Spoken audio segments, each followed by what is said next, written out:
I don't agree with that. As I said, I investigated the kidnap of former President Duterte to The Hague, and it became very apparent from all our legal luminaries, even our former Supreme Court Justice who actually framed the Constitution, as well as many, many other experts, that the law is very clear.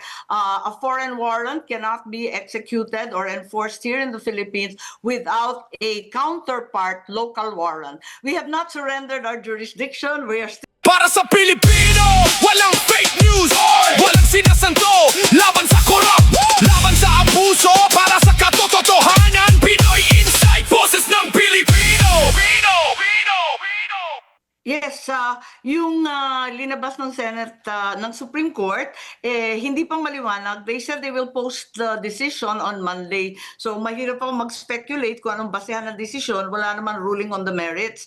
But if truth be told, ang pagkaintindi ko, kasi maliwanag, I was the one who led the investigations on the kidnapping of former President Duterte to The Hague. And it's very, very clear there's a process that's indicated both in our Constitution as well as in the extradition laws.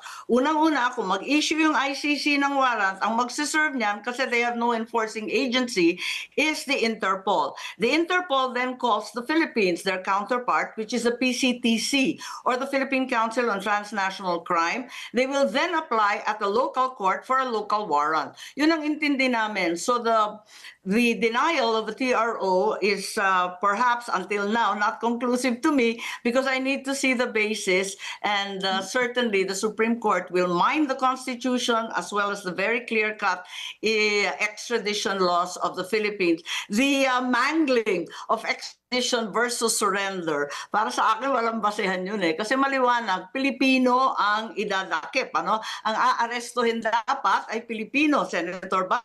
I don't agree with that. As I said, I investigated the kidnap of former President Duterte to The Hague, and it became very apparent from all our legal luminaries, even our former Supreme Court Justice who actually framed the Constitution, as well as many, many other experts, that the law is very clear. A foreign warrant cannot be executed or enforced here in the Philippines without a counterpart local warrant. We have not surrendered our jurisdiction. We are still a sovereign nation. It is our own local warrants that will prevail when the arrest is of a Filipino national. Maliwanag yun Kaya hindi ko maintindihan bakit sino-shortcut nila. Maliwanag naman, sundan lang yung proseso at magiging maliwanag. At saying that Senator Bato is a fugitive, I'm not his lawyer, but he walked out of the Senate like anybody else would, because the Supreme Court had just granted 72 hours. He did not escape or flee, as it were. He just walked out together with Senator Robin. Ganun lang yun. I happened to be hanging around until quite late, so I saw that they were getting ready because I was looking for food para pakainin yung mga PNP na hindi pa pala kumain. Yun lang. Kaya alam ko, lumakad sila ng Hindi kasi pa iba-iba. We actually started with this drama on May 11 when the NBI suddenly appeared on the premises, and they say they were allowed to by the previous leadership of the Senate. Sinunggaban si Bato. Naku, lakas ng loob. Nakipag-wrestling kay Bato. At nasaktan si Bato. Duguan siya pumasok, and he voted with bleeding hands. No?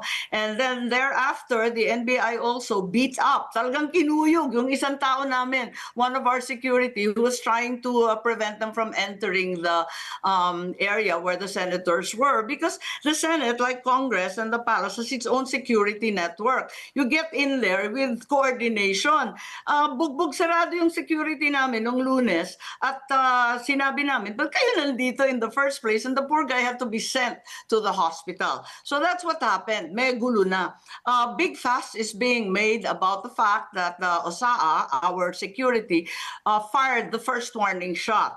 And I'm not here to lawyer for them, but what I know for sure is that everybody was on heightened tension because a lockdown had been imposed. We were all waiting for the articles of impeachment. We heard drilling in the wall. They were actually trying to break down the wall from the GSIS side. And the NBI was all over the place already, and they couldn't prevent them from coming in. We were only 2 doors down. Tama yung kay Senator Pia. Nakaka-nervous talaga. So the security shot, and then it began all these volley of gunfire. 44 yung basyo na nahanap doon sa may bintana. It was very, very scary, and rightfully our majority senators really complained that this is not quite right, and the NBI really put the senator really attacked the Senate. It was very, very apparent. But right, Senator, I want to